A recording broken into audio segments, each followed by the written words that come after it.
took off, people ducked into doorways, and people didn't stop to be so sick that I couldn't breathe at all. I just find it really hard to talk.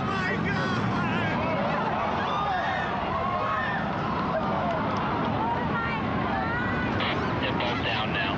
It's just a huge cloud of smoke.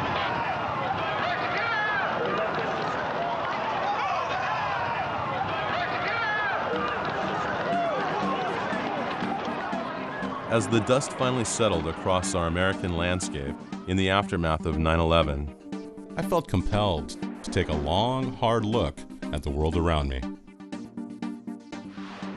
Questions and uncertainty seemed to emanate from all aspects of society. Though I'm far from what you'd call a conspiracy nut, I couldn't help but wonder if we were all being brainwashed, conditioned like rats in a maze, with the goal of making us think and believe certain things without any rational explanation or concern for the effects or the future.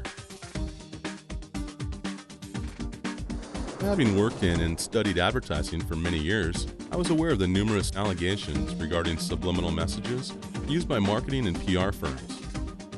And while fascinating, for me the subject matter generally got placed in the category of urban legend. But one of Webster's definitions of the word subliminal is existing or functioning below the threshold of consciousness. And then it occurred to me, isn't that the way a lot of the media, politics, and pop culture operates? Below our level of awareness? So could it be possible that subliminal techniques were actually targeting our subconscious minds to get us to do what they wanted? After all, the media itself had popularized this very notion, not only on the network news from time to time. A subliminal message. Subliminal messages, the power of mind control. But by hyping and trivializing the topic in feature films, TV shows, and commercials like these. Hey, have you heard about the crazy new way to send a message today? It's flashed on a screen, too quick to see, but still you get it subliminally. Ladies and gentlemen, the 59 Chevy. See it? Isn't it beautiful? You used a subliminal cut. Oh, quite a few subliminal cuts from some photos I made.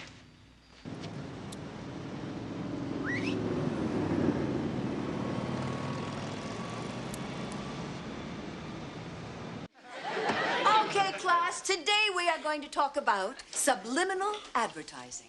What's that? Scully, are you familiar with subliminal messages?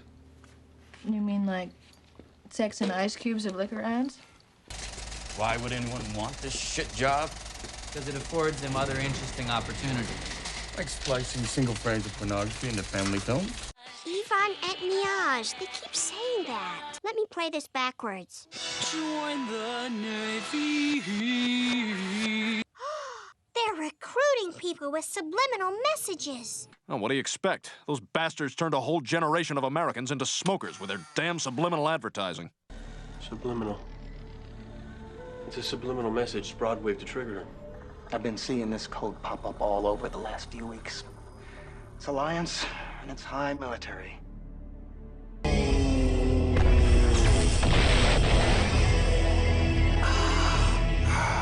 Subliminal advertising complete. See what I mean? The topic of subliminals came up again and again. But could such techniques really be contributing to a variety of social, political, and economic problems currently present in our culture, such as obesity, anorexia, and other eating disorders? The ongoing war on terror.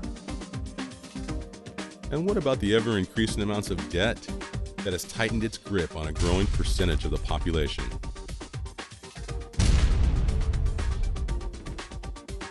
The middle class is rapidly disintegrating, and the division of wealth is becoming wider and wider.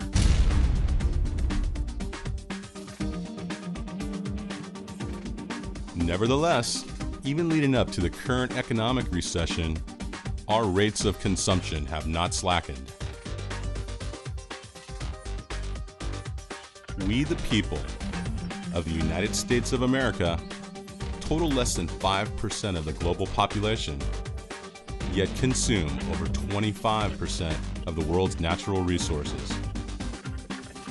Is it possible that subliminal messages and other subconscious techniques have actually been programming the nation? I decided to find out for myself. Now you be the judge.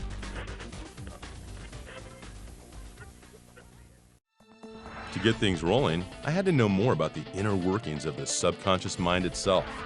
So we met with the man I consider the godfather of subliminals, Wilson Bryan Key.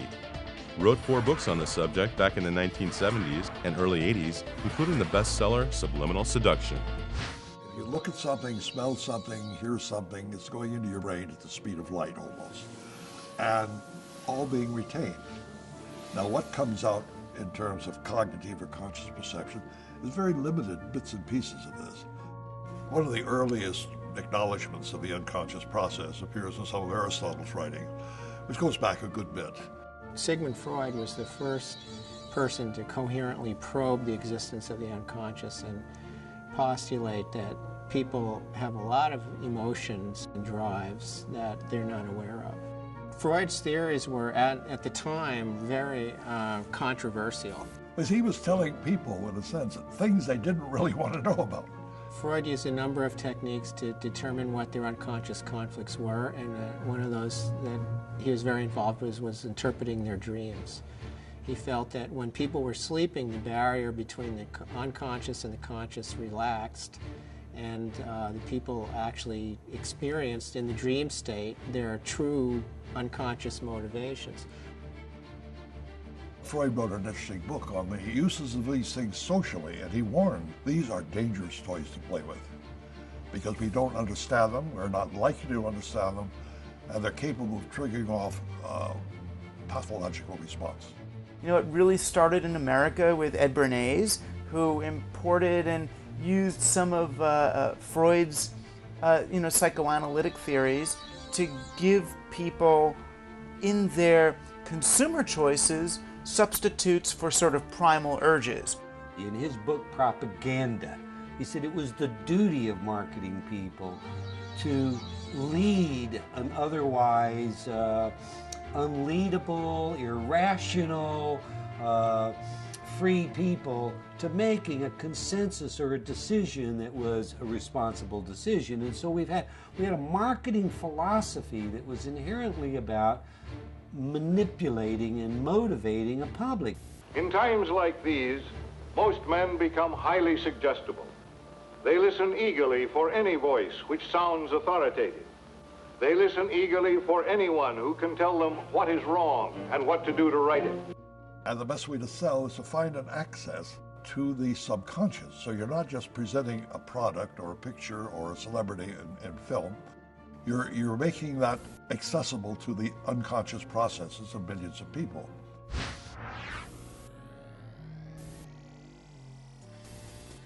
Most of America learned about the concept of subliminal advertising in 1957. There was a marketing researcher by the name of James Vickery, and he announced that he had done this very elaborate experiment, supposedly. He claimed that he had conducted a secret experiment in a New Jersey cinema in which he had flashed the words "hungry, eat popcorn, and drink Coca-Cola" over the movie Picnic starring Kim Novak. And they weren't even single frame ads, they were much faster than that because he was using something called a tachistoscope. The high-speed tachistoscope. This is a projector that flashes about 1/50th of a second, though you can change that speed. And he reported that the Coca-Cola consumption went way up, the popcorn consumption went way up. Enormously successful. In a New York City warehouse, oddly lined with mattresses and chicken wire, Vickery held a press conference in the summer of '57 to unveil this technique. He reported an increase in Coke sales of 18% and popcorn sales of 57% during the New Jersey experiment he claimed was held earlier that year. Today, the Vickery experiment continues to be one of the most misunderstood stories of subliminal messaging in America. Like if you're watching a film and all of a sudden something will quickly flash that you can't actually see, and it puts it in your mind that you maybe want a Coke. In the 50s, you know, like when movies started turning on, they used to put, you used to go to movies, used to put the little popcorn thing, right, subliminally there. And I've heard that they do that in like movies, like buy Coke is like flashed on the screen when it's right before the movie starts. So I could see how you could. Do you think they're doing that in movie theaters? Do you think it's... I don't know, I get really thirsty. Yeah. As a kid in the 1970s, I remember my dad having read Subliminal Seduction, which he quoted as proof that such techniques were being used in theaters. A story I believed as fact for many years. A lot of companies were interested. A number of TV stations agreed to run subliminal ads. Many competitors came into the field with other products, and television and radio stations openly admitted that they were experimenting with it. Radio stations were going to run whispered ads where they'd whisper things like buy Oklahoma oil or drink 7-Up very softly beneath the records that the disc jockeys were playing. And it caused an outrage. The public got very nervous and very excited about it. There were all sorts of editorials against this. Congress decided that they would have to hold hearings on this. Vickery went to Washington to demonstrate this process. And this led to statements like those by Norman Cousins that condemned subliminal as the most dangerous technology to have ever been developed by man.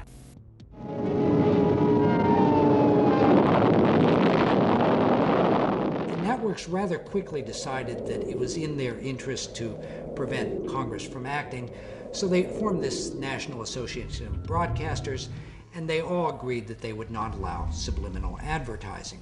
And they took the position that it didn't work. They tried to calm the public's anxieties by insisting that it wasn't effective. Vickery dropped out of the consulting business and kind of retired. And as he later admitted, this was all basically a scam. The experiment that he said he'd done, he hadn't really done. Unfortunately, The Godfather never bothered to mention this fact in his 1973 bestseller, but rather has continued to perpetuate this belief to date. They increased the consumption of Coca-Cola and popcorn enormously. And there's a little grain of truth to it. I mean, there have been other experiments. Arguably, there might be a moderate increase as a result of commands like drink Coca-Cola. It couldn't possibly amount to the statistics that he had suggested. But once you let the genie out of the bottle, it's very hard to put it back in. So we've had this almost a mythos of subliminal advertising ever since then. Although the Vickery experiment seemed to be closer to folklore than fact, there's no denying the enormous amount of additional research that it spawned in this field. So motivational researchers in the 50s developed a variety of electronic equipment that they could measure people's unconscious reactions to. Like one of these was a galvanic skin response where they would measure minute fluctuations in the amount of sweat on your skin, which was related to your state of anxiety. Or also a heartbeat, or they had special cameras in supermarkets that would measure the dilation of the pupils that would indicate how interested a person was in a product. I looked into the numerous studies published in scientific journals since the late 1950s and found that the majority showed evidence of our mind's ability to register subliminal perception. The advent of new technology, positron emission tomography, enhanced magnetic resonance imaging, etc., and we're seeing a whole lot of new research come out, shows us what areas of the brain are excited by subliminal stimulation.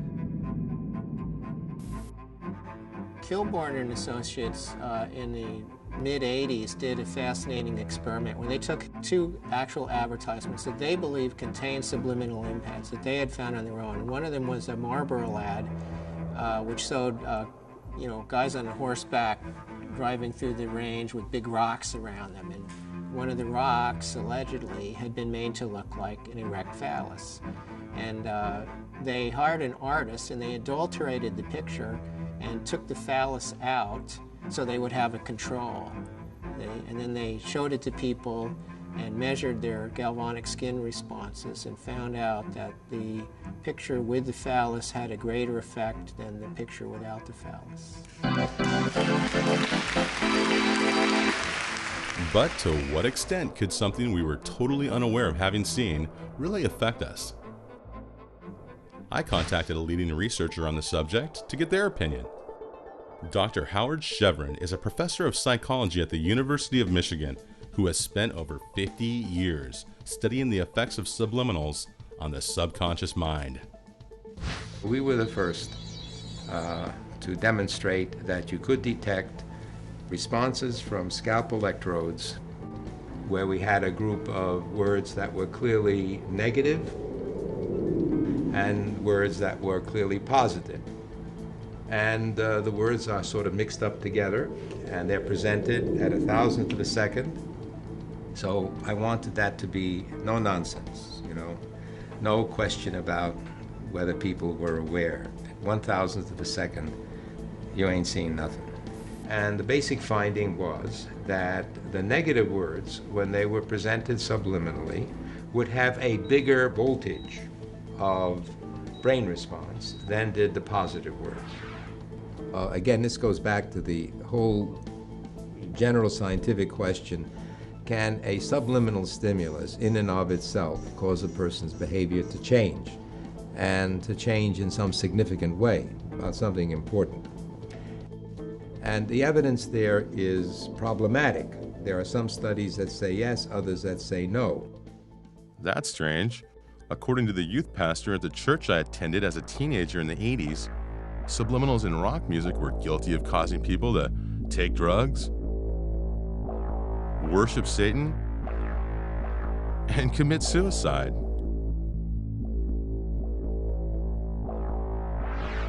And it all allegedly started with the Beatles. So I headed for the Big Apple to speak with senior editor David Frick, who's been at Rolling Stone magazine for over 25 years. For one thing, they were the biggest group in the world. They had carte blanche at the EMI studios at Abbey Road, and therefore they could pretty much do whatever they wanted. They were also unbelievably curious. In the summer of 1969, a bunch of college radio stations started this rumor that Paul McCartney had died and that for some strange reason the Beatles were keeping this secret. But it got a lot of people listening very carefully to these later Beatles albums. And that's where John Lennon had done all this experimentation. They had an opportunity to do things with music that even their peers frankly couldn't do because they didn't have the time and the money and the cachet. And the Beatles also were experimenting with drugs. At the heart of this was really a thing they found at the end of Strawberry Fields.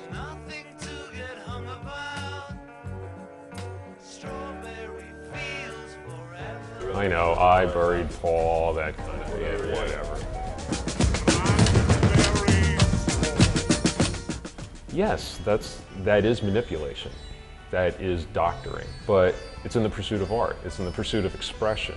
Lennon later told Rolling Stone magazine that what he actually said there was cranberry sauce.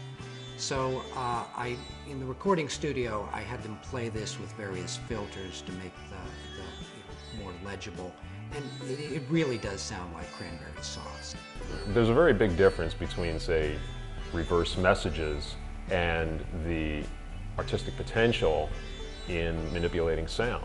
On the track Revolution 9, the track's title is repeated many times within the song. And if you reverse Revolution 9, it actually sounds like Turn Me On, Dead Man.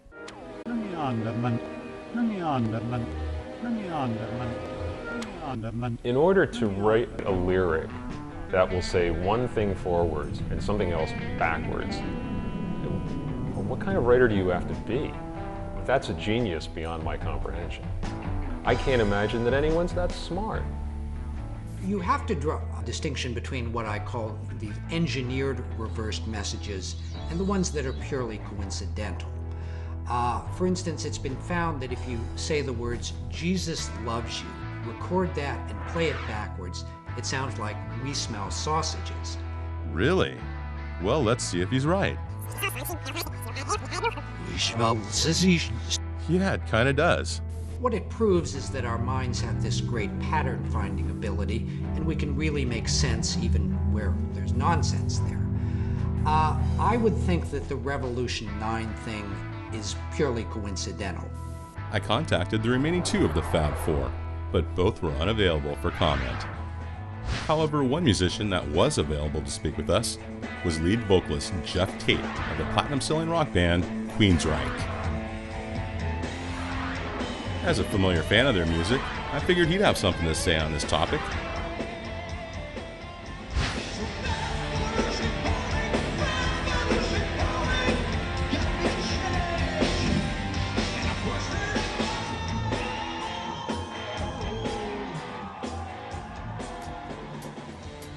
What we try to do with our music is to paint a picture, an audio picture, to best get across the message we're trying to convey with the lyrics. And we use whatever means we can to do that. The first album I remember hearing anything like that on was the Beatles' Sgt. Pepper. That was filled with all kinds of interesting sound collages and spoken word pieces and specialty sounds. You know, some people talk about, the dangers of subliminal messages. They talk about that in music, and I think that topic itself is subjective. What is subliminal? It all depends on who's listening. You know, I hear things very clearly in records, that are there, because that's my gig, that's what I do. I listen to things very carefully. Other people might think something's subliminal because they've never heard it before. Well, they're just not focused on it. So I think it's all kind of debatable. We'd like to forewarn you to brace yourself, because what you are about to see is hardcore truth that much of the mainstream media would like to keep hidden from your eyes. Another person who seemed to know a lot about subliminals in music was Pastor Joe Schimmel of Fight the Good Fight Ministries.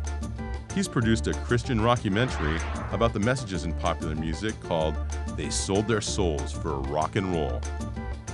People would be blown away if they realized the subversion that takes place in popular media, and that the agendas that lie in back of much of that subversion. One group that he addresses as having contributed to this trend in music was Led Zeppelin, the biggest selling rock band in history.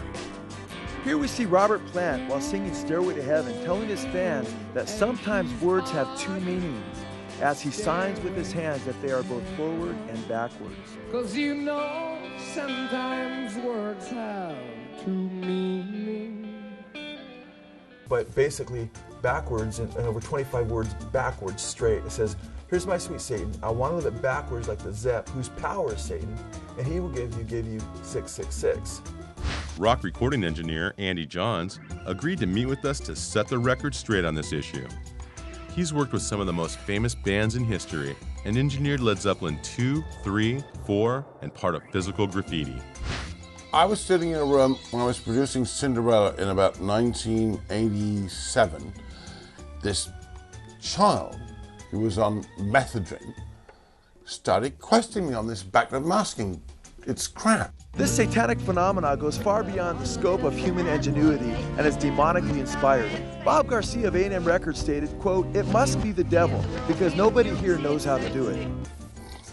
Well, there's no point to that anyway. And you can make anything up you want if you wish. So I believe personally, deep down, they know what's going on, and they were seducing their fans into, hey, the whole power trip. Backwards masking is rubbish. It never happened. We never did it. That's just a fact. I was there. There's so much evidence out there, but it's under the surface at first, and I think when people begin to see it, hopefully they care enough about truth more so than experience. While the jury was still out on this, I figured one way to reach my own verdict was to conduct a mini experiment with a small group of high school students who were unfamiliar with the alleged satanic messages found in this portion of Zeppelin's Stairway to Heaven, which you now hear. We divided them into 3 groups and had them all listen to the same small section of the song, both forward and backwards. For the first group, we displayed the satanic messages which Schimmel and others have claimed were present when played in reverse.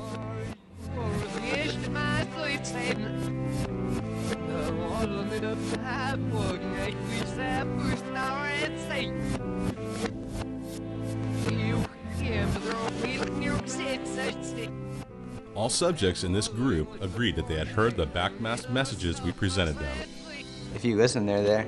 Yeah, I heard them all. That's crazy. But it was definitely put there on purpose and maybe just for certain people to hear it.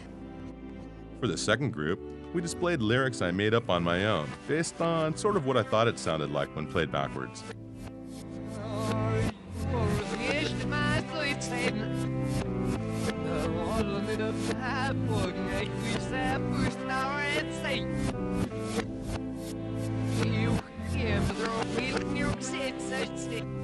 All subjects in this group also agreed that they had heard the messages we gave them. I could definitely hear the words in there. How did someone even find that out? Almost like a conspiracy theory, in my opinion, that's like, oh, there's hidden messages in this. For the third group, we played the section backwards, but provided no lyrics at all, asking the students to simply tell us their own interpretation of what they heard. No one in this group was able to decipher a single word on their own. The only thing I really heard was music. It kind of sounded like it was in a different language. It was kind of scary. I mean, it sounded like it was saying something, but in a different language. So, as Plant seems to indicate in this video, apparently people will hear what they're primed and told to hear. If the band or even the dark forces of evil hid such reverse messages in their music, it appears unlikely that anyone can find them without being told what to look for. You know, if you want to hear Satan talking to you while Stairway to Heaven plays backwards, then that's exactly what you'll hear. You'll find a way to hear it. Mark Mothersbaugh is a founding member and lead singer of the band Devo. In addition, he's also produced music for film, television, and video games. First time in Devo that anybody ever said anything to us about subliminal messages, we'd made this short film, and it was long before MTV. It was called In the Beginning Was the End, The Truth About De-Evolution. And somebody came up to us after we showed the film once, this woman, and she was really mad. She goes, I know what you're doing. I know what you're up to. And we're like, what? What'd you say? And she goes, I know what you're doing. I saw it. I saw on the screen, I saw the word submit and the word obey. And we're like, wow, where'd those go? How'd those get in there? And so we were like, yeah, right. And after that, you know, we were thinking, oh, we got to put subliminal messages in our stuff now. To me, backward masking, you know, and the Beatles and Paula's Dead or any of that kind of stuff, to me, that was just all the fun stuff. That if you were a fan, you looked for that kind of stuff and you wanted to find it. The idea of it being dark or malevolent, you know, I think is just kind of paranoid thought on the part of people that already don't like the music. I never really saw anything of harm coming from backward masking. Emergency service. He's on another one. He'll be sitting next door. There's been a double shooting. Okay, whereabouts was the shooting? Right in my backyard. Is anybody hurt? It looks like there's two bodies. I didn't want to go over and look. In what observers call a first-of-its-kind trial, attorneys today told a Nevada court that two troubled young men who shot themselves in 1985 were influenced by subliminal messages in a rock and roll album. The members of the British rock group Judas Priest listened in a Nevada courtroom today as one of their recordings was described as a killer. They heard you have to die to be a hero. And they had played over and over and over again this stained glass album, particularly a song, Better By You, Better Than Me. Now, what had happened is the two at a point had looked at one another and they had chanted, do it, repeatedly, do it, do it, do it.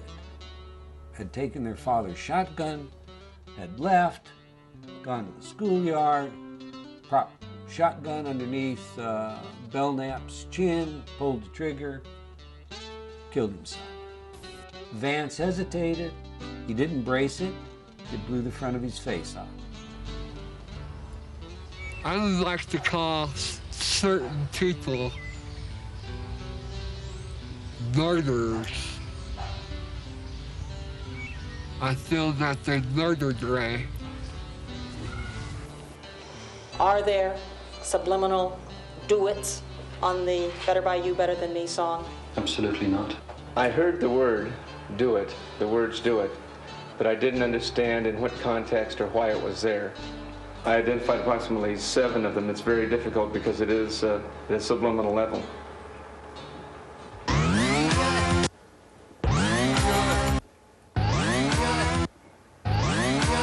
The group, Judas Priest, admitted that they had used subliminal messages on other recordings, just not this one.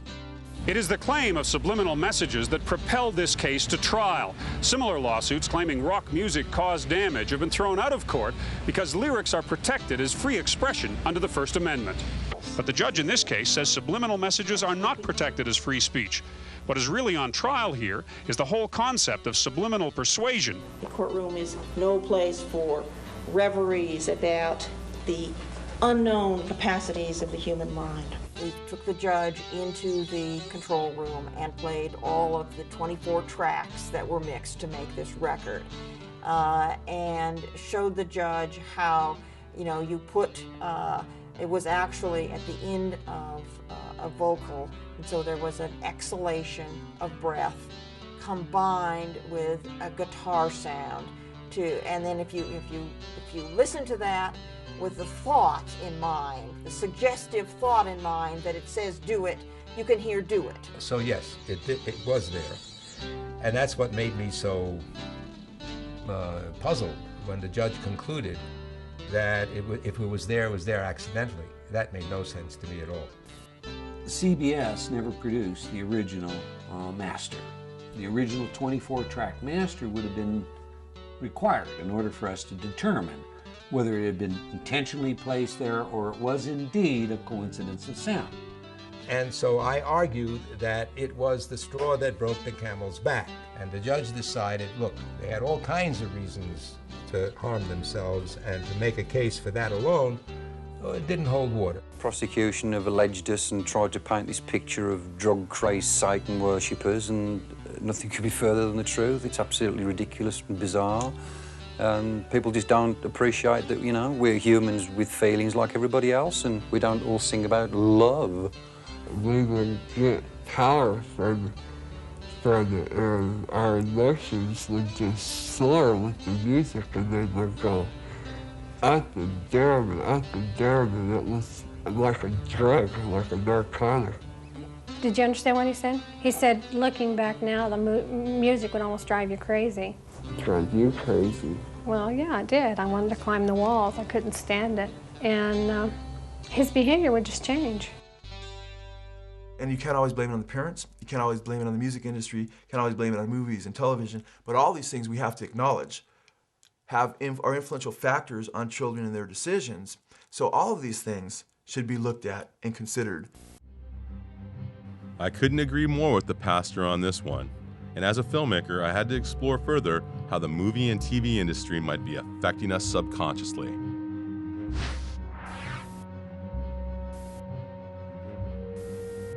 Hitchcock was really intrigued by this whole idea of subliminal effects in movies.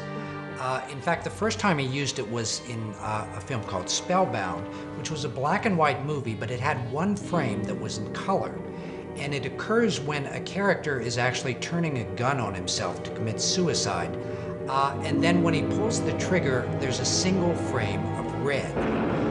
What he had to do was to pay an artist to basically hand tint that one frame in every print of Spellbound. So he obviously took this pretty seriously. Hilton A. Green was assistant director to Alfred Hitchcock from 1956 until he retired, and contributed to such classics as Alfred Hitchcock Presents and Psycho. Oh, I saw him in the editing room where he would cut right down to the frame, just frame by frame where he'd want his cuts. So he took a great deal of time with the editor in what he wanted. When he came to do Psycho, he did something even more elaborate. Towards the end of the film, there's a very slow dissolve to a shot of the police pulling Janet Leigh's car out of the swamp. Well, during that dissolve, Hitchcock superimposes this kind of skull-like face on Tony Perkins' face. So it creates a rather ghoulish effect. And obviously Hitchcock thought that this increased the emotional punch of this particular part of the movie. It's been asserted that Hitchcock may have also added flash frames of words, such as blood, knife, and murder, into the original theatrical version of Psycho to heighten suspense and fear.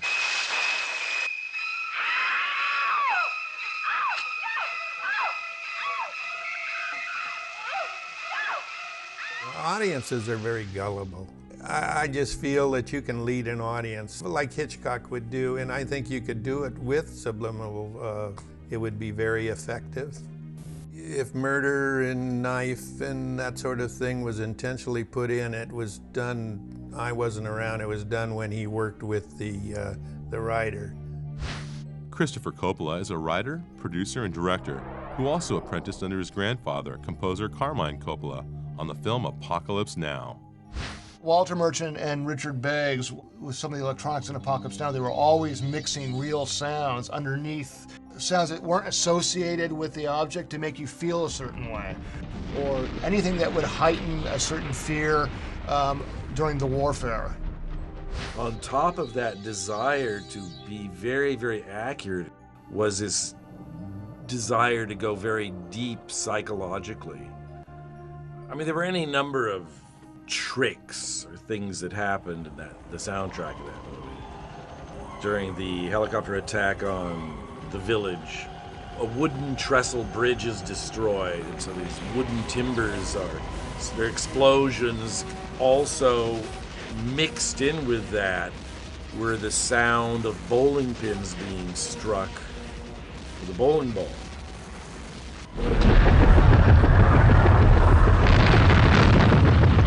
Things like that were used extensively, and in a lot of other movies as well.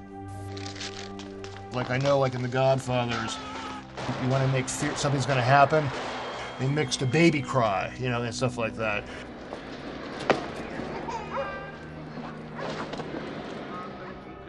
The baby crying is very, very important to pay attention to, because otherwise there's no future. That's why babies' cries are so irritating. You can't ignore it. Satan? I do renounce him. To me, that's creative, and that's tapping into this part of the brain. If you want something out in front of people, you don't hit them over the head with it, but you have it there so the audience maybe doesn't realize that, but it's imprinted in their mind that it's, when did I see that? Friedkin was another director who was rather intrigued by this idea. And in his film, The Exorcist, he actually uses subliminal shots in at least two very key parts of the film. One of them is in a dream sequence, and the other is during the actual exorcism. To tramp underfoot serpents and scorpions, to confront this cruel demon. What you see are very brief two-frame shots of this kind of cadaverous face. And so like my brothers and I would always freeze frame on that one frame, and it's terrifying. You don't even want to look at it. So it does something to you, you know? So the question is, why are you doing that? In my mind, Exorcist was a groundbreaking film. It had never been done before. So he was really experimenting with the concept of being totally afraid and fear. Director David Fincher has applied similar techniques in some of his more recent films, including Seven, where he implants a very brief two-frame shot in the thrilling conclusion to add a dramatic punch when the hero, played by Brad Pitt, learns that his wife has been murdered.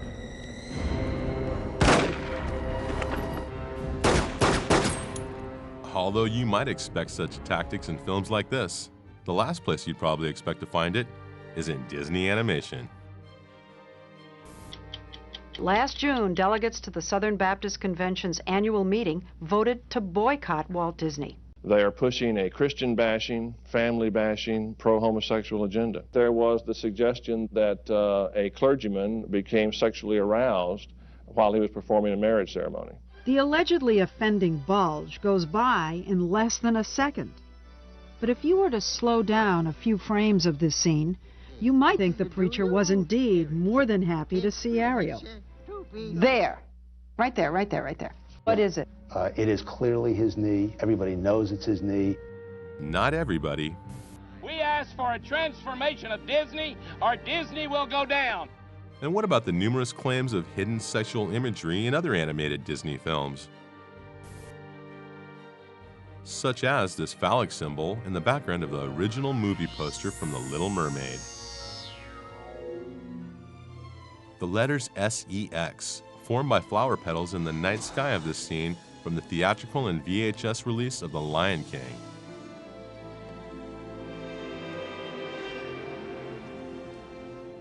And whatever that is, in a window of this scene from the original 1977 version of The Rescuers. Disney has repeatedly denied such allegations. It's just people spending too much time looking for things that aren't there. With the re-release of these films to DVD and Blu-ray, former Disney CEO Michael Eisner is finally right. The hidden images really aren't there, no matter how hard you look, because they've all been sanitized and removed from the newer versions. However, the public scrutiny, bad press, and comedic satire still plague Disney to this day. That's how we can sell sex to little girls. See, if we make the posters with little girls reaching for your junk, then you have to wear purity rings or else Disney Company looks bad. If hidden sexual imagery might be considered subliminal, what about the modern-day epidemic of product placement? We thank you so much for this bountiful harvest of Domino's, KFC, and the always delicious Taco Bell. You can see that the movie star is holding a Pepsi right there, but you're not thinking of it as a commercial, you're thinking of it as a movie. Converse All-Stars, vintage 2004. Don't turn your face up like that. I know you want some. All you gotta do is ask. Even product placement is normally a subliminal thing because you really don't think, hey, that guy's drinking a Coke, but you do see it and it does register in your brain.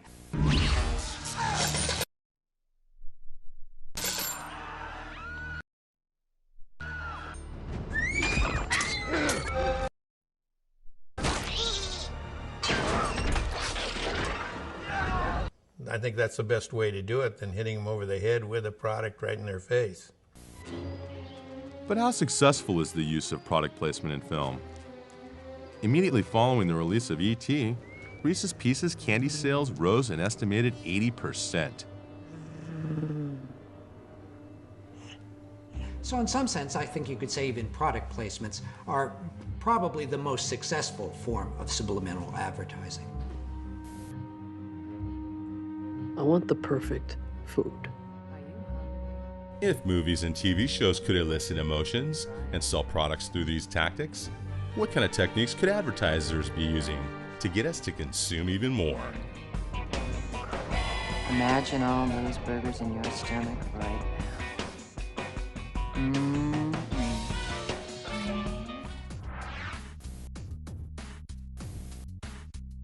Jerry Mander spent 15 years as an advertising executive during the 60s and 70s, including 5 as partner and president of a San Francisco ad agency. He's best known for his books, 4 Arguments for the Elimination of Television and In the Absence of the Sacred.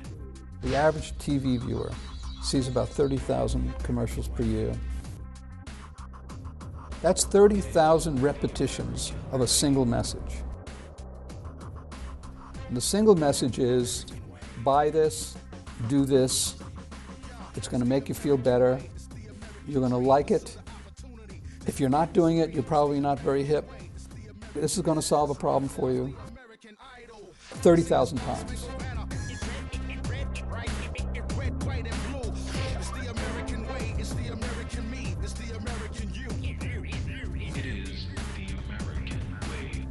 Systemically, advertising works better on people who are lonely and afraid. It's a kind of a form of reverse therapy. You know, you go to a therapist because he wants to resolve your unconscious conflicts and make you feel better about yourself. But media has exactly the opposite orientation. You need to create tension in the viewer, conscious tension and anxiety, so that they look to a product for relief. You afford not to be in good hands.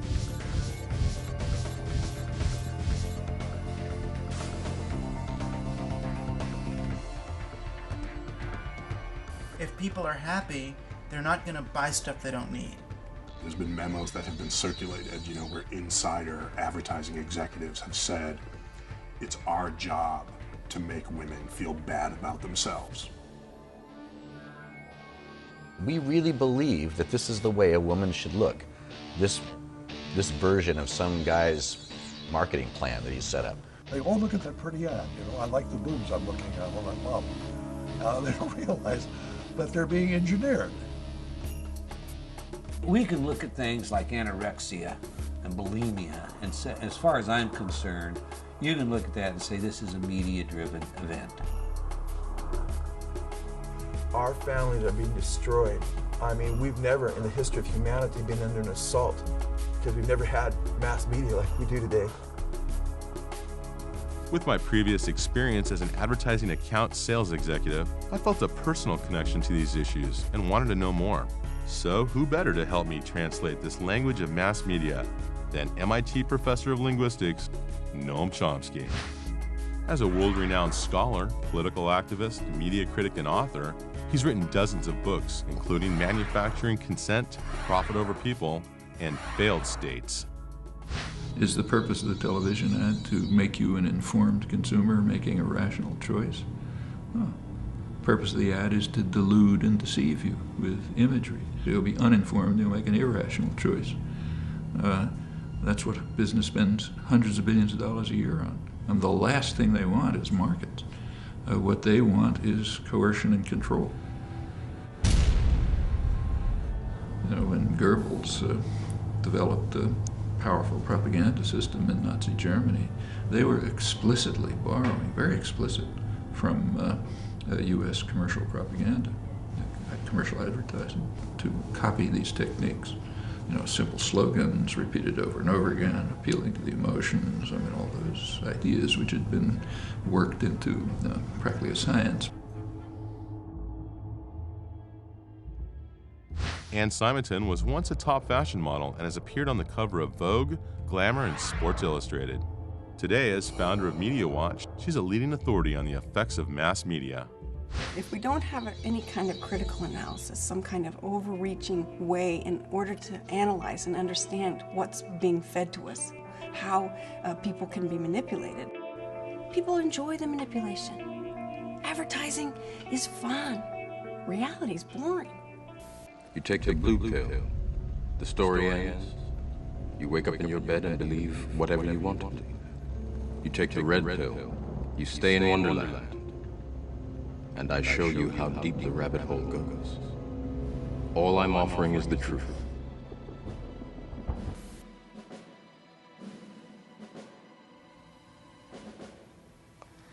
Let's see, TV pretty much. Advertisers are looking to get the attention of younger and younger children. And any advertising directed to a young child should be considered subliminal, because young children don't know the difference between the ad and the program. It all blends seamlessly together. Any advertising to 4-year-olds or 5-year-olds or 6-year-olds is dealing with a consciousness which is not using rational processes. People use the television as a babysitter, right? They plop their kid down in front of a TV, and there's no guidance, there's no instruction, there's no parent sitting there watching TV with the kid. They start targeting children at 9 months old. They've noted that by 2 years old, they can achieve brand loyalty and recognition. This is extraordinary. When you see something on TV that you want, what do? Ask my mom for it. And what if she says no? I just keep asking and annoying her for it. You know, every psychology student discusses, of course, the 4 fundamental drives, the 4 Fs. There is fight, flight, feeding. You never forget the 4 Fs when they're explained to you that way. Our society, largely driven in part by advertisers motivating us to consume, we end up with the 5th drive. It's more. More.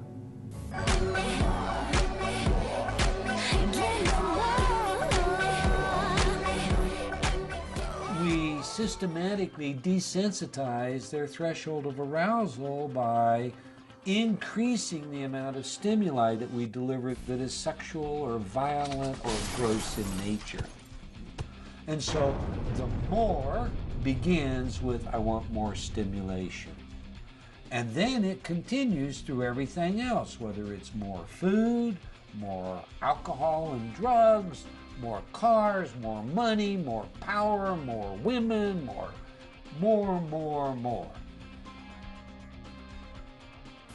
I mean, why are people maxed out on their credit cards and buying things that, you know, who knows if they need them? I mean, consumerism becomes a secular religion where we use certain material goods to fill holes in our souls. Any one of us can be trapped by this. I mean, I would ask anyone to look around their house at how many things that any of us have bought over the course of the last 10 years we don't use. Simply knowing what's going on is not going to protect you from the effect. You can know perfectly well that they put this gorgeous model in an ad to get you all excited about Coors beer. The fact is, it's still going to work. We're all consuming and acting and behaving precisely the way that they want us to. It's what the church does, it's what monarchs did, it's what advertisers do, and you know, and the game continues. Some are wondering if perhaps there was a subliminal ad, a flash of a commercial product seen on the show. But how deep does the game go? What are the rules? And is subliminal advertising really used to ensure that the house always wins?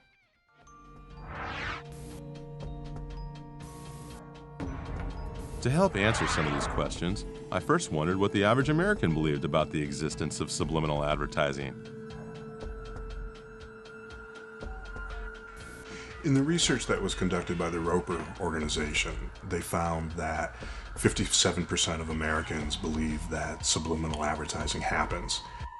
I think there's so much in the air, there's so much a sense of sort of distrust in government, in powerful leadership, that I wouldn't be surprised to find that more people now believe that subliminal advertising is practiced than have in previous decades. So we went to the mecca of advertising, Times Square, to conduct our own mini-survey and see if this was true. Well, I'm sure it does. Can't say I've ever picked up on it myself. There's gotta be something, but I haven't really noticed that. Not as much. I don't think nowadays. I think it's pretty straightforward. Well, I think there's certain advertising companies, that for whatever, trying to market an item, just subliminally, they'll throw something in and then you don't even think about it. Definitely. Yeah. Definitely, yeah.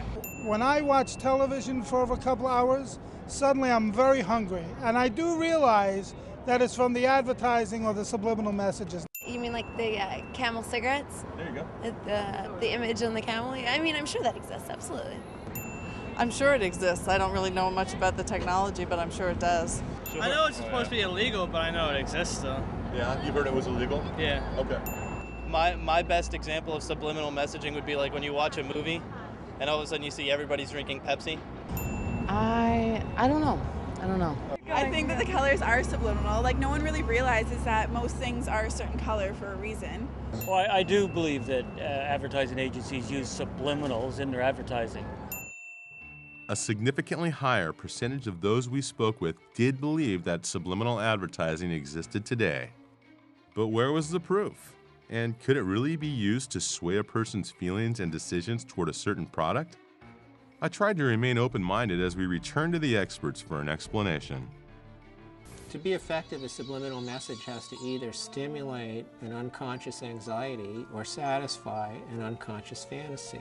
You discover very quickly that the human brain is extremely sensitized to things that deal with the beginning of life, reproduction, sex, as we vulgarize it, and the end of life, death.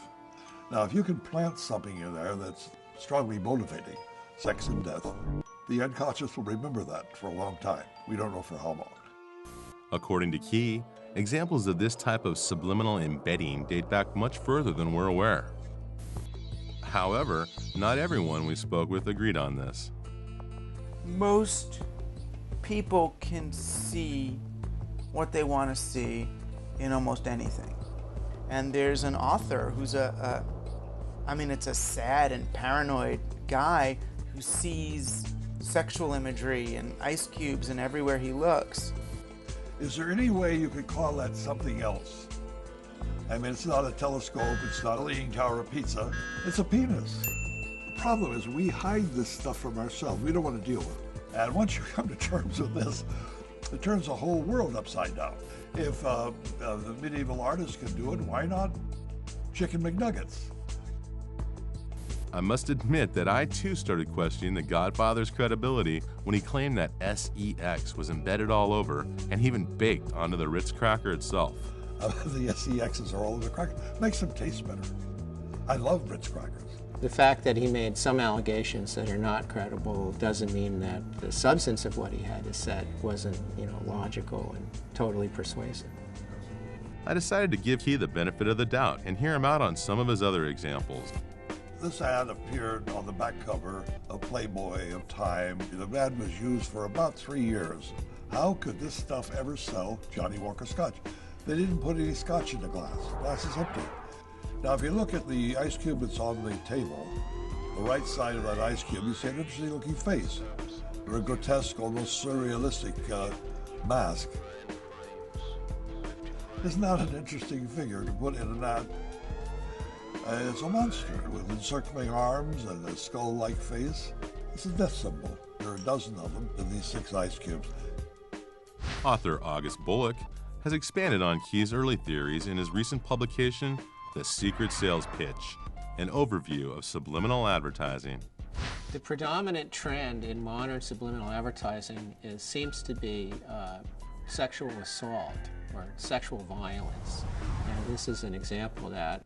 If you look at her facial expression, it could be that she's finding it extremely unpleasant. And the person on the left seems to be violently ripping her necklace from her throat. Well, it reinforces the idea that women are victims and that it's sexy for a woman to be a victim. And that's very powerful and very important to maintain status quo in our culture. And that's how you can convince men also that she deserves to be violated. She wants to be hurt. She's, look at her. This Benson and Hedges ad first appeared on the back cover of Time magazine and also in We magazine. On a conscious level, the ad is promising sexual excitement, but at an unconscious level, it's stimulating sexual anxiety. And the reason is that a lady's backbone has been carefully airbrushed to resemble an erect male phallus. Anxiety is associated with the consumption of cigarettes. We all know that people smoke more when they're nervous. It's totally logical to think that making them nervous induces them to smoke more. To really intend to make people anxious, and you don't know how that person deals with anxiety, the only thing you're wanting is that he light up a cigarette, but you don't know what else it might do, okay? That to me is outrageous. If you're very sensitive to the idea of phalluses, you're going to have a much harder time seeing the phallus in the Benson and Hedges ad than if you're not. And if you're more sensitive to it, it's more likely to have a greater effect on you unconsciously. So in that respect, that they are tapping into something that I think is strong, potentially, and therefore is very worrisome. It isn't that the cues, the stimulants, are invisible to the naked eye. It's just that we don't recognize them for what they are. So the most notorious example of this would be the Newport cigarette ads, which simply show happy couples frolicking in the green. But you realize after you look closely that these are really sort of sadomasochistic dramas, that either the man or the woman is in fatal control of the situation. So that would strike me as a good example of a subliminal pitch. It's all right there on the surface. We just don't know that the surface is, in fact, exactly what it is.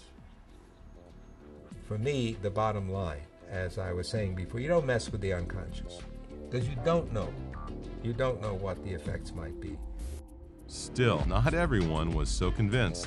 After spending 5 or 10 years looking for any truth at all in it,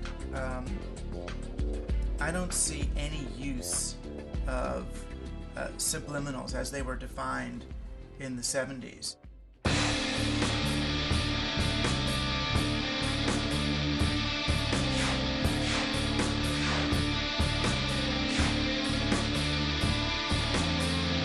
waste your time wondering what's wrong, wondering what's right in front of your eyes, or what makes you sick. Don't waste your time wondering what makes me tick. Invisible truth, invisible lies, invisible man behind the curtain. Why waste your time questioning shit? You know it, but you can't be certain.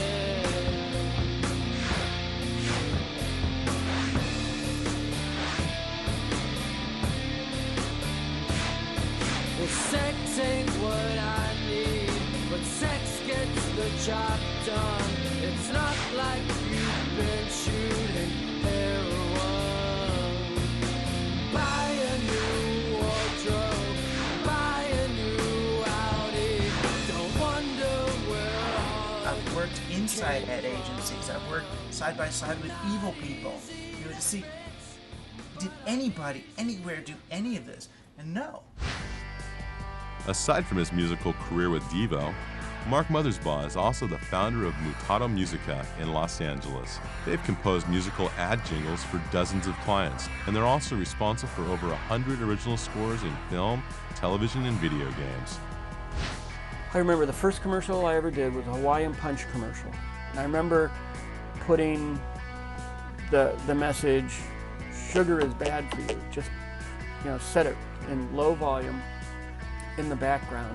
And everybody in the room's tapping their pencils, and they're all, they're just all these execs and the creative people, and they're all going, yeah, that's Hawaiian Punch, yeah. And they're just like singing the song, and they're just like, and we're looking at each other and we're like, nobody heard it yet. And it was like, sugar is bad for you. Went down on the commercial, and it went out nationally. And we found a whole list of things that we were able to easily put in a commercial and never once got stopped. They must work, because we said something. I remember doing a Levi commercial and saying something like, this is the uniform of the WAD. And I don't know, they're all wearing blue jeans now, so it must have worked. It must have helped Levi's out, I guess. I'm sure that if I can put, subliminal messages in a commercial, that advertising agencies must have a much easier time of it and probably can do it in much bigger ways. So I personally contacted some of Madison Avenue's finest to see what they had to say about such claims. Good afternoon, Amalgamated. This is Carmen. And we were wondering if someone from Amalgamated would be interested in meeting with us. Good afternoon, that must be a BBL. Can you tell me who you're transferring me to? Good afternoon, JW. Send me a voicemail. After over 100 calls and emails to dozens of agencies, not one single person currently employed in the ad industry was willing to step forward and speak with us. Advertisers just can't admit it. I mean, of course they can't admit it. They're not going to say they embed, phalluses and cigarette ads. I used to work in advertising for many years as a research director, and all I ever got in response to my questions were obscenities. Contrary to what many people think, subliminal advertising is not really illegal. Not illegal? Did anyone have authority over regulating such methods?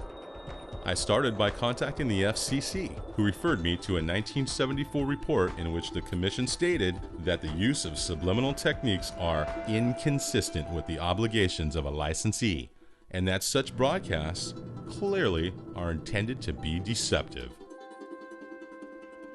However, policy statements like this are not the same as enforceable rules. Furthermore, the FCC has no authority over advertisers, just the broadcasters that carry their messages. Due to the large whirlwind created by a key series of bestsellers on the subject in the 70s, and rapid advances in both technology and psychology, a congressional hearing took place in 1984 to look into the issue. For over 30 years, Dr. Eldon Taylor has researched and written about the effects of subliminal stimuli on the subconscious mind, most recently in his book, Mind Programming. What happened in 1984 is really the culmination of a long story. You know, Orwell's book 1984, some have said, predisposed Congress to investigate Orwellian techniques. And of course, subliminal is often thought of as an Orwellian technique. There had been complaints, and Congress investigates complaints from their constituents. The House Subcommittee on Science and Technology wants to find out if the technology is being abused. Kansas Democrat Dan Glickman is chairman. I myself think that subliminal communication clearly has a twilight zone implication to it. I think it's incumbent upon us in Congress to at least explore the issue to see how widespread it is. The veritable who's who of the advertising world appeared, and they argued subliminal does not work.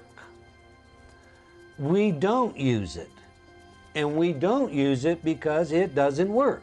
University of Michigan's Dr. Howard Chevron called for a moratorium on the technique until further study is completed.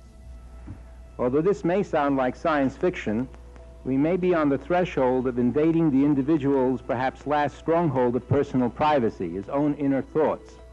My estimation is that they certainly got sufficient evidence that something along those lines was happening. The conclusion in their report was that it was unlikely to be having the effects that were claimed. The law in Congress did not pass. The laws didn't pass anywhere in any state because of what I believe was a deliberate disinformation campaign designed to make the public feel comfortable. We don't use it, and if we did, it wouldn't work. In front of you is a manual. This manual was sent to me and is a training manual of one of the largest advertising agencies on the planet. And this training manual, in a very sophisticated way, lays out several ad campaigns that have actually run. Major products, how they embedded both taboo imagery, devils and whatnot, and sexual imagery. So, not used, I know that is just flagrantly false. There was a memo, which I have a copy of at home, from the National Association of Advertising Agencies that went out to every advertising agency in the country advising them what to do if I come to town. They said, keep the hell away from this guy. A crazy person writes a book about a fraudulent joke experiment and ends up creating such a stir that an organization is created, the American Association of Advertising Agencies, to dispel the myth. So I contacted the 4A, which is basically just a members-only club of ad agencies that include the most proficient and successful persuaders in the world. I was referred to Vice President of Public Affairs, Kip Chang, and requested an interview to find out about their current stance on subliminal advertising. Unfortunately, after numerous email requests, he refused to meet with me. So, during one of our trips to New York City, we dropped by the Chrysler Building to see if I might be able to persuade him. I'm here to see Kip Chang. From what company? 4A. Surprisingly, Mr. Chang gave me and my cameraman all passes to come up to the 4A lobby.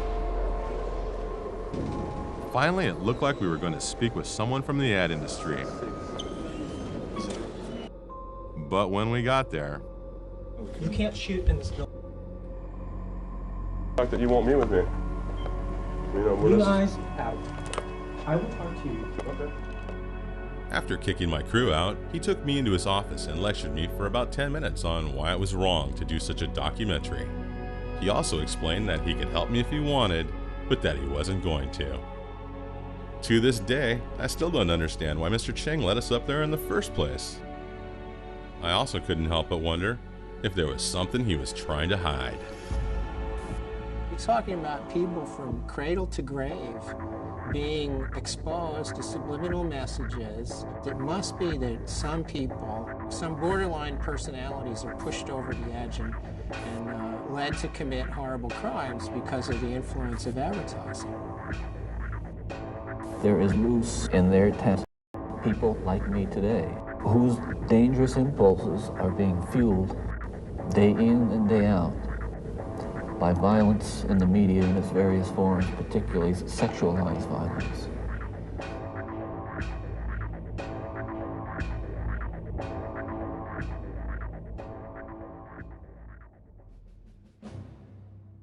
If advertisers and corporations could be massaging our subconscious with these tactics, in what way might our own government be programming us?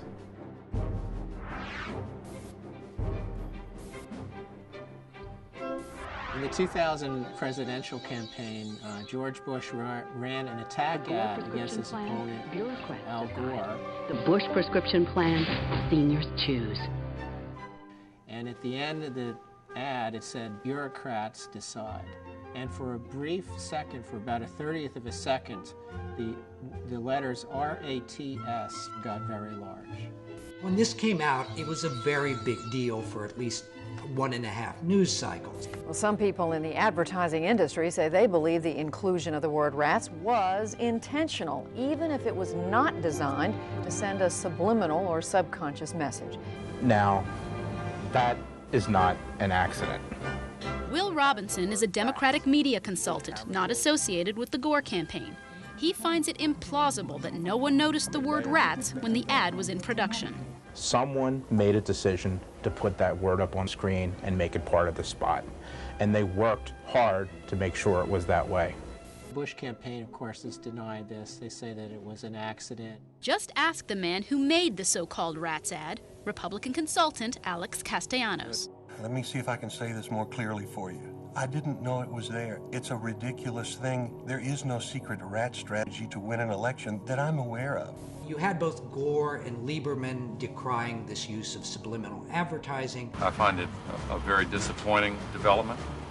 I've never seen anything quite like it. George Bush was forced to do his best to disassociate himself from this entire thing, which he actually did very effectively. You know, the idea of putting subliminal messages in the ads, I don't think we need to be subliminal about the differences between our views. Subliminal messages. You talk about subliminal. So if the guy can't pronounce it, he couldn't have been behind it, I guess. The ad has run 4,400 times in 16 states, including big battlegrounds like Florida, Michigan, Ohio, and Pennsylvania. Did she say Florida? Remember what happened in that state during the 2000 election?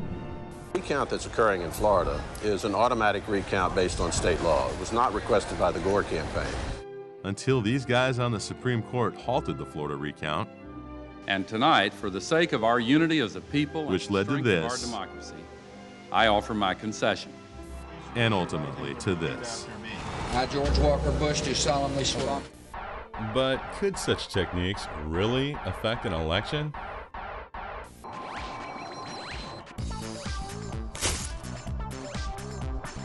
This week on Science Sensei. Remember subliminal advertising? Now, cognitive scientists at Hebrew University in Jerusalem have shown that some thoughts and behaviors can be affected subconsciously and subliminally by commonly used symbols. They asked Israeli volunteers to complete a computer-based survey about their opinions on core issues in the Israeli-Palestinian conflict. But for half of the volunteers, subliminal images of the Israeli flag were flashed throughout the question and answer session. The flashes were 16 milliseconds, faster than we can do here. You might expect that exposure to such a strong nationalistic image would polarize people to one political extreme or the other. But in this case, the subliminal image of the flag pulled people from both ends of the political spectrum toward the middle compared to the control group. And phone calls to these people after the elections confirmed that most of them followed through when they actually voted. This research is important because it shows that subliminal messages can affect your attitude and behavior. For Science Central News, I'm your Science Sensei. I'm Science Sensei and I approve this message. After taking office in 2001, the Bush administration and numerous government offices and large corporations spent exorbitant amounts and hit record levels in their production of video news releases to push their agendas. I wondered if this kind of media manipulation might fall under an expanded definition of subliminal. A video news release, or a VNR, is created by a public relations agency, usually, in order to communicate a specific message on the behalf of a client. whether it's a politician or a corporation or a government office. Amy Goodman is host of Democracy Now!, a global, grassroots, independent daily news hour, broadcast on over 500 public radio and television stations in America and around the world. The use of video news releases has to be challenged at every level in this country, VNRs as they're known. The government puts them out, corporations put them out. They'll have a fake reporter who's actually a public relations professional. And this story goes out to newsrooms around the country. So there are people watching a program that they think is news, but the actual news reports aren't news reports at all, but are paid advertisements that look like news reports. This is someone pushing a product, but it's presented as a fair and balanced report, which it, of course, isn't. While I don't know if I would call that subliminal, I do think that it fits into this entire environment of so much of our media operating on a below the radar, below the threshold of consciousness. There are hundreds of channels. Can they all be doing this? What matters, though, is not the channels. It's who owns those channels. And that issue of media consolidation is critical. The rise in the use of video news releases has a great deal to do with the conglomeration of the mass media. Because as more and more TV stations around the country come to be owned by the fewer and fewer players, there's more and more cost cutting that goes on in the newsrooms of these stations. You know, when you look at a media environment where only 5 or 6 companies control the vast majority of the world's media, and they work in collaboration with each other, and they share members of boards of directors and things of that nature, like in the same way that I say we have to broaden our concept of subliminal, I think we also have to broaden our concept of what a conspiracy is. They're using our airwaves, and they have a responsibility to bring out the full diversity of opinion and to get to the truth, not to bring you news stories that are disguised as their own when they're simply government or corporate propaganda. I think that we're censored heavily without us even realizing it. I mean, just omitting a story from a newspaper is censorship. That happens every day. This is why media monopoly matters. You really can silence different views. You can silence dissent when a few media moguls own so much, when you have just a few framing who is right and who is wrong, who is evil and who is good. The Bush-Cheney administration has used VNRs to push their prescription drug plan, and they've used it particularly heavily in trying to spread the word about the weapons of mass destruction inside Iraq. That is no longer a mainstream media. That's an extreme media beating the drums for war.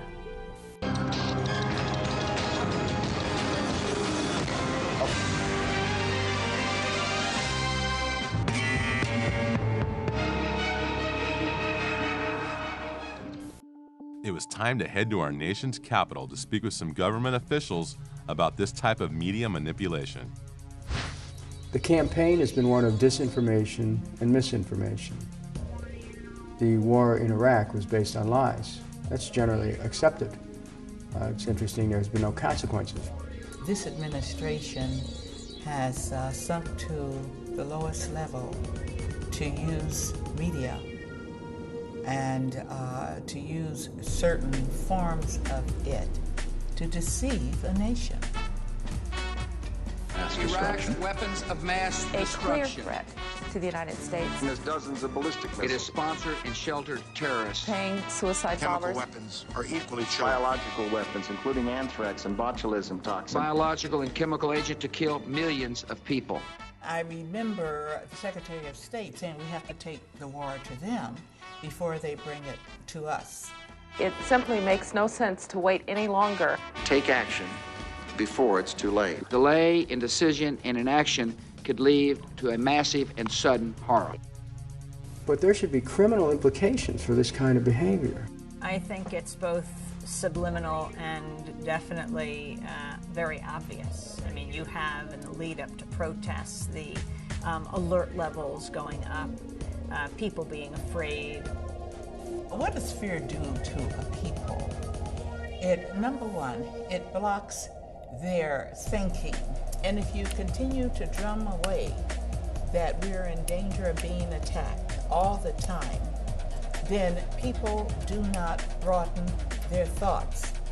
It's our responsibility as journalists to let the public know who is paid by what corporation, or if they're representing the government.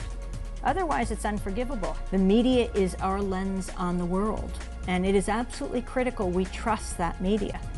Because ultimately, when people are terrorized, when people are targeted, when people are marginalized, that does not make any of us safer. Peace, not war, is our natural condition. Those who would bid us to war must be challenged.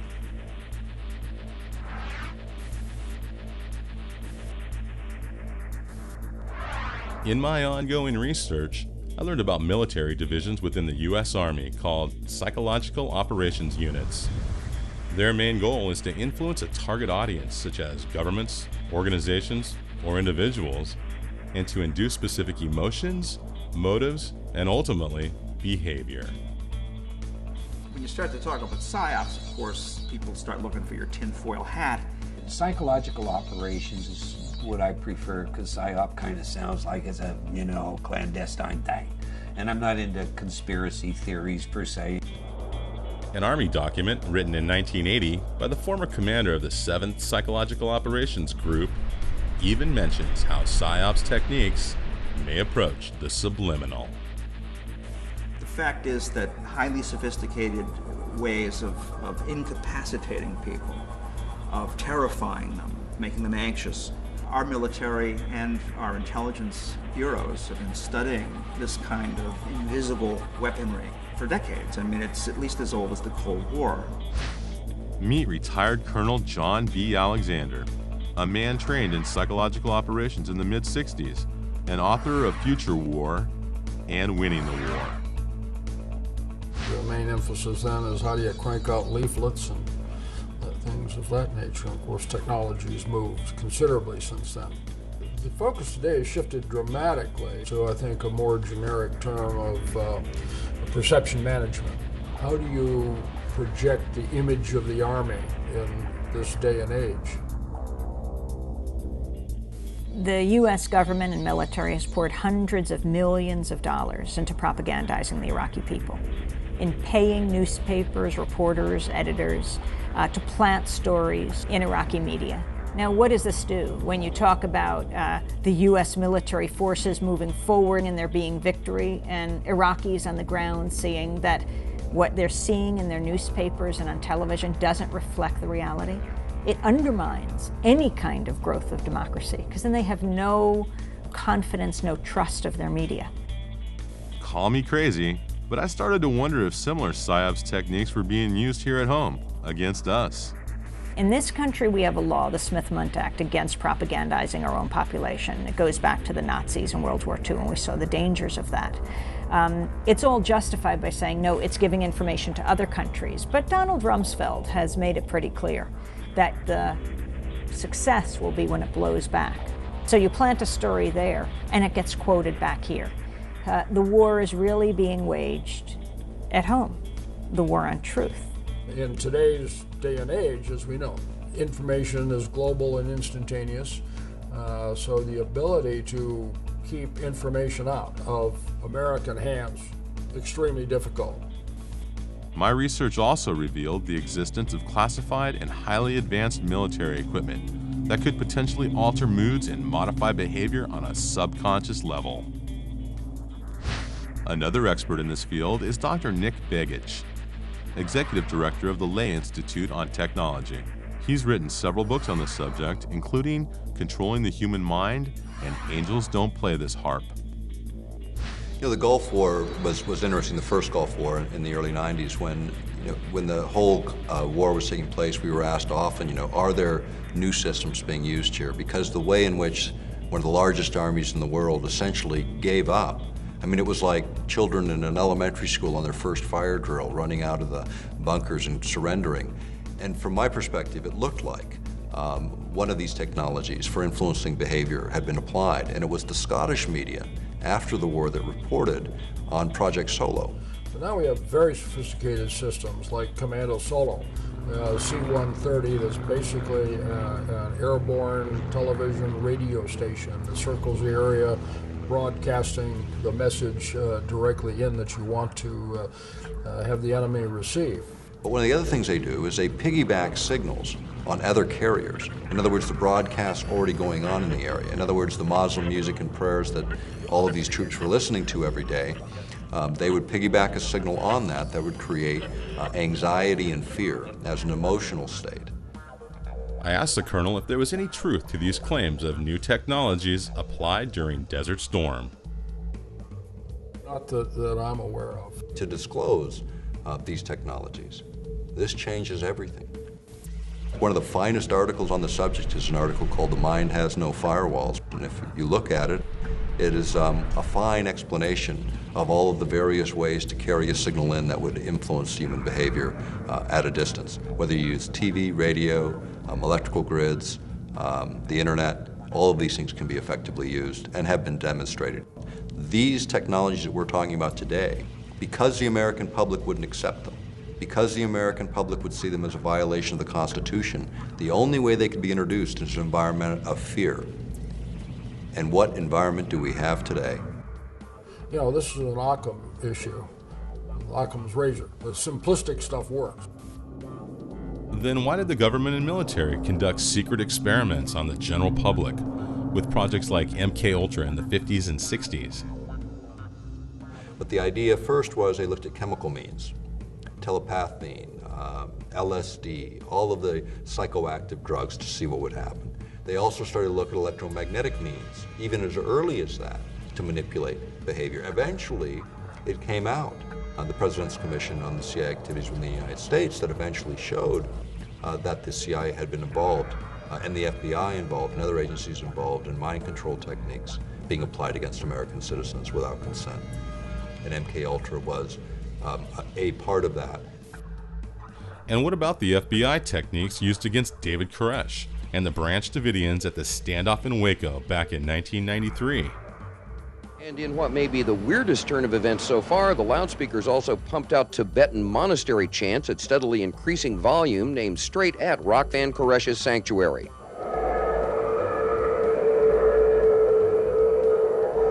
They were warned that this could heighten matters, and they decided to take the risk, and those loudspeakers that were on vehicles were actually also delivering other information. Now we're talking about words and specific voices that people would recognize on a subliminal level that they would not consciously be aware of.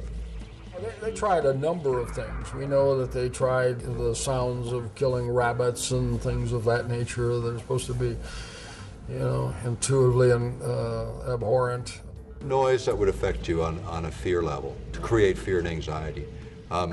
Really though, you know, when you think about it, is that really the right thing you wanted to do in that environment? Or did you want to bring people to calmness, to thinking more clearly, to being more analytical? You know, what they did is they agitated the situation. They created an explosive situation. The results are now clear.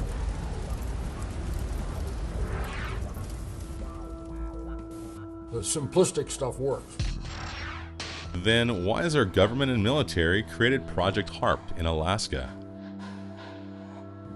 HARP is the High-Frequency Active Auroral Research Project. It was originally a joint effort of the Air Force and Navy. It's now run by DARPA.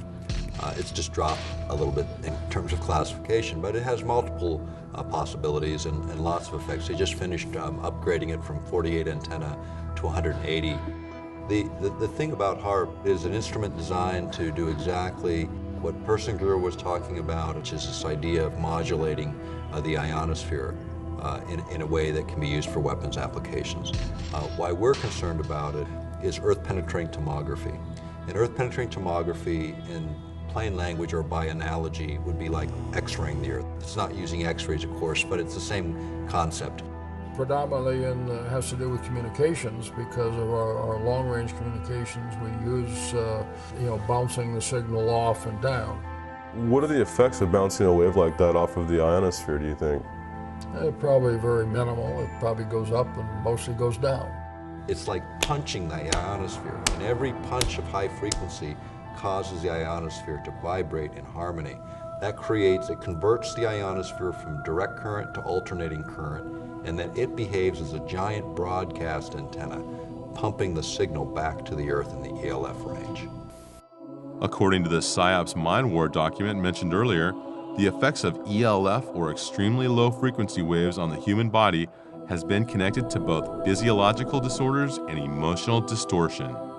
Infrasound vibration up to 20 Hertz can subliminally influence brain activity, inclining an audience toward everything from alertness to passivity, and could be used in conjunction with media broadcast as well.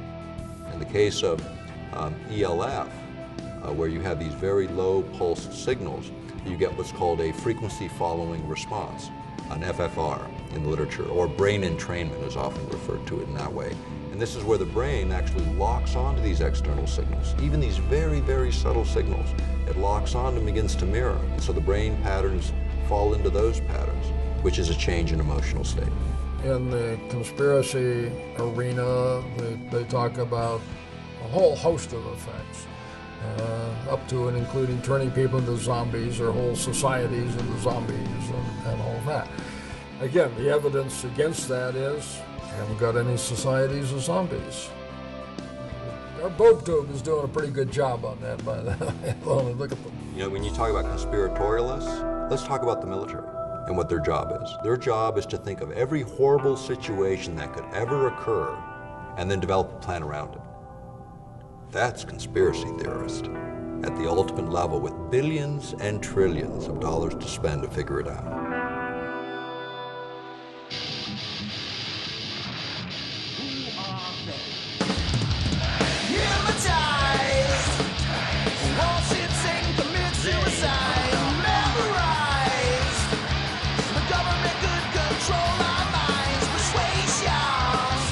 Propagandists will go to any lengths to influence people's opinion, including murders, right?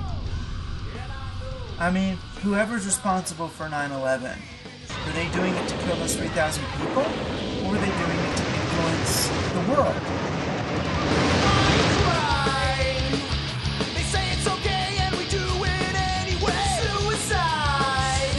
They want people to follow orders, push buttons, stand in line.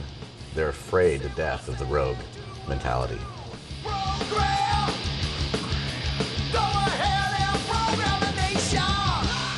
When you manipulate people, it's anti-democratic. What you're really trying to do is you're trying to control people. People don't need to be controlled. They need to be able to make their own decisions. Consciousness to freedom to think is a fundamental human right. The idea of violating free will is something that even God doesn't do. And yet man thinks they can do this. At this defining moment, change has come to America. But has it really? Or is this more of the usual political propaganda from our most eloquent new leader? If the facts are clear that we're currently engaged in a mind war, how long will we remain plugged into their weapon of choice? Killing our boredom while we sit back, passively entertained, and do nothing. Baghdad, 3,000. What can we do? Lives have glamour. I am the queen of opulence. This is mass madness, you maniacs! In God's name, you people are the real thing. We are the illusion. So turn off your television sets. Turn them off now. Turn them off right now. Turn them off and leave them off. Turn them off right in the middle of the sentence. But in today's society where media saturation permeates far beyond the television, is that really enough? If enough of us were to rise above our subconscious to a greater level of awareness and collectively united by tuning out and turning off, Can you imagine the mass movement that would take place? Remember the last time something like that happened? I have a dream today. Ask not what America will do for you, but what together we can do for the freedom of man. You've got to put your bodies upon the gears and upon the wheels, upon the levers, upon all the apparatus, and you've got to make it stop. And you've got to indicate to the people who run it, to the people who own it, that unless you're free, the machine will be prevented from working at all. If we can get a critical mass of people thinking a direction, it will influence and change the rest of the world. This collective mind, this mind field, tend to lead me to believe that that might be the greatest hope man has. But until then, for me, it's no longer a question of if, but to what extent the government, mass media, and advertisers have succeeded in programming the nation, and how far they might go if left unchecked and in control.